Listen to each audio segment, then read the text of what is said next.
이 후보자 관련 의혹은요, 갑질과 막말에 그치지를 않고 있는데요. 가족의 부동산 투기, 대부업 투자 의혹이 줄줄이 터져나왔고요. 최근 국회에 낸 재산 내역을 통해서는 10년 사이에 본인이 신고한 재산만 100억 원이 넘게 늘어난 것도 지금 논란거리가 되고 있습니다. 그 사이에 물가 상승 등을 고려해 보더라도 100억 원의 증가, 상당히 이례적일 정도로 재산이 많이 늘어난 겁니다. 네, 이혜훈 후보자는 이번에 인사청문회를 앞두고 국회에 제출한 자료에서 약 175억 6,952만 원의 재산을 신고한 것으로 파악이 됐습니다. 국회의원이었던 지난 2016년 국회 공직자윤리위원회가 공개한 재산 내역이 당시에 65억 2,140만 원이었는데 이것과 비교하면 10년 만에 100억 원이 넘게 재산이 늘어난 겁니다. 이런 가운데 이 후보자 부부가 인천공항 개항이 1년 앞으로 다가왔던 2000년, 인천 영종도 인근 토지를 약 2,000평 매입했던 사실도 드러났습니다. 매입 당시 공시지가로 13억 8,800만 원이었던 이 땅은요, 매입 6년 만에 3배에 이르는 39억 2,100만 원으로 폭등했습니다. 주진우 국민의힘 의원은 당시 영종도 일대는 대규모 부동산 투기 바람이 시작되고 있었던 상황이라며 주거지가 서울인 이 후보자 부부가 갑자기 영종도 땅을 2,000평이나 매입을 한 건 이 영종도 투기 바람이 올라탄 것 외에는 설명할 길이 없다고 꼬집기도 했습니다. 이혜훈 후보자가 영종도 땅을 매입할 당시에요. 이 한국개발공사 연구원으로서 주변 지역 고속도로 건설을 위한 예비 타당성 조사를 여러 차례 총괄했다. 이런 한국일보 보도가 또 나왔습니다.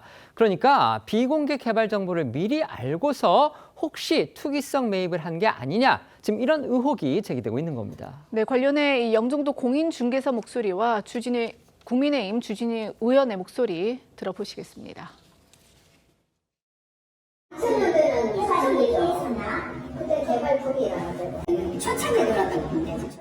부동산 정보를 사전에 취득한 것은 아닌지 10억 원 넘는 잡종지를 투기용으로 매입한 이유가 무엇인지 명백히 해명해야 합니다. 이뿐만이 아닙니다. 이 한국일보 보도에 따르면 이 후보자 부부는 해외 유학생 시절인 1992년에도 시세 차익을 노리고 서울 성동구의 상가 5채를 매입했다는 의혹도 나왔는데요. 당시 상가들의 위치는 대규모 도심 주거지 정비 계획에 따른 수혜지로 개발 호재가 집중된 시기에 매입이 이뤄졌고요. 이 후보자 부부는 길게는 30년간 해당 상가를 보유했다 되팔아 이 최소 10억 원대 이윤을 남긴 걸로 추산되고 있습니다. 또 매매 과정에서 탈세 등을 목적으로 서류상 거래 가격을 낮추는 이른바 다운 계약서를 작성한 걸로 의심되는 대목도 있다고 합니다. 1992년이면은요, 이 후보자가 28살 때입니다. 그러니까 미국에서 유학 중인 시절로 알려져 있는데요. 유학생 신분에 무슨 돈으로 상가 5채를 사들였는지 그 자금 출처에 대해서도 의문이 제기되고 있습니다. 또 여기에 이 후보자 부부가 아들들 명의로 대부업에 투자한 그런 정황도 드러났습니다. 대부업, 아시다시피 서민들을 대상으로 높은 이자를 받고서 돈을 빌려주는 사업이죠. 그렇기 때문에 앞서 짚어드렸던 부동산 투기 의혹과 함께 이 정부 예산의 총책임자로서 과연 적절한 그런 행동이었느냐, 비판이 불가피해 보입니다. 그렇습니다. 저희 TV조선 취재로 이 후보자가 국회의원이던 시절 이 세 아들과 배우자가 이 대부업체 회사채를 30주, 총 3억 원어치 보유한 정황이 추가로 드러난 건데요. 당시 이 후보자의 셋째 아들은 20살이었고 장남과 차남 역시 20대 초중반의 나이였습니다. 이 대부업체 대표가 이 후보자 배우자와 친분이 있던 것으로 전해지고 있습니다. 전문가들은 일반인들은 접근하기 어려운 방식의 투자라고 꼬집고 있습니다. 해당 대부업체 관계자 그리고 전문가 목소리 이어서 들어보시겠습니다. 그분 이름인가? 그분 자제분들 이름인가? 뭐 1억, 2억 뭐 이 정도 될 거예요 아마. 대단히 그 작은 규모 회사에서 공모의 방식은 아닌 것으로 판단되고요. 친분관계 내지는 어떤 인간관계가 쌓여 있다? 이렇게밖에 간접적으로는 이혜훈 일가가 고리에 자금 대여부 업무를 하고 있었다. 이렇게. 관련해 이 후보자 가족이 실제로 어느 정도의 수익을 얻었는지는 확인되지 않고 있습니다. 이 후보자 측은 이 대부업 투자 의혹을 포함해서 앞서 짚어드린 재산 증식 의혹, 부동산 투기 의혹 등에 대해 국민이 납득하도록 소명하겠다, 청문회에서 밝히겠다 그런 입장을 내놨습니다.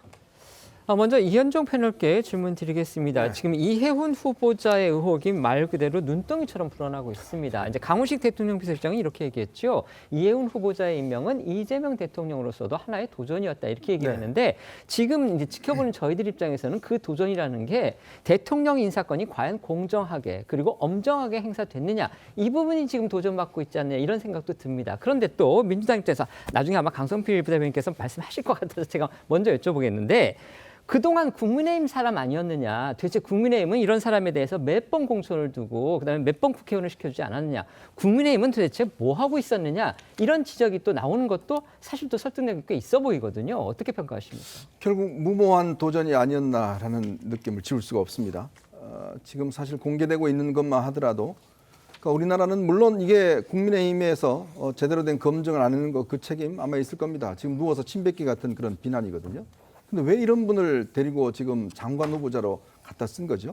사실은 이제 그래서 검증이라는 제도가 있지 않습니까? 민정수석실에서 검증을 주도하고 있는데 사실 저희 언론들이 며칠 사이에 이 밝혀낸 의혹만 하더라도 과연 이 정도 가지고 지금 과연 공공의식 또 어떤 도덕성, 자질 있는가? 이거 보면 정말 국민들이 기가 막히거든요.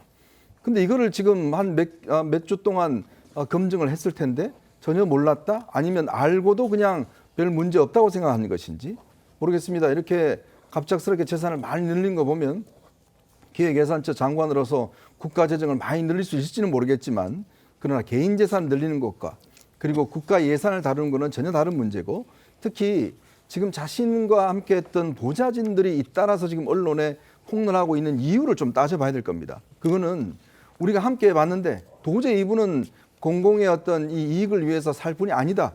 장관으로 적합하지 않다라는 것을 지금 이 이야기를 하고 있는 거 아니겠어요? 근데 그런 부분을 충분히 검토도 하지 않고 이게 통합이라면 그럼 뭘 통합하겠다는 거죠? 이런 비리들을 통합하겠다는 건가요? 저는 기본적으로 지금 대통령 임명한 원칙 자체가 흔들렸기 때문에 저는 빨리 처리하는 것이 오히려 낫다라는 생각이 듭니다.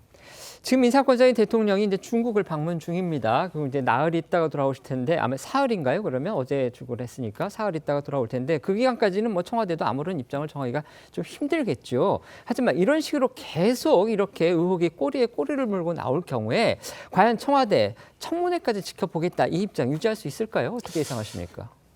일단 이해훈 후보자가 이 보좌 직원과 관련해서 이 녹취록에 나왔던 것 같이 이런 갑질 이런 내용에 대해서는 본인이 직접 찾아가려고 하는 시도를 하고 있고 또 진심으로 사과를 하려는 시도를 하고 있기 때문에 저는 이런 계속되는 시도가 결국에는 청문회로까지 이어질 거라고 저는 보고 있습니다. 그리고 지금 이해훈 후보자에게 제기되고 있는 부동산 투기 의혹이라든가 뭐 대부업 관련된 내용들도 사실 그런 것들을 해명을 하라고 있는 자리가 저는 청문회라고 생각을 하고 있습니다. 그렇기 때문에 일단 청문회는 가서 그 해명과 어떤 사죄에 대해서 국민들의 눈높이가 맞는다고 하면 저는 강행되는 것이고 그게 아니라고 하면 또 결단 내릴 수 있다 이렇게 봅니다.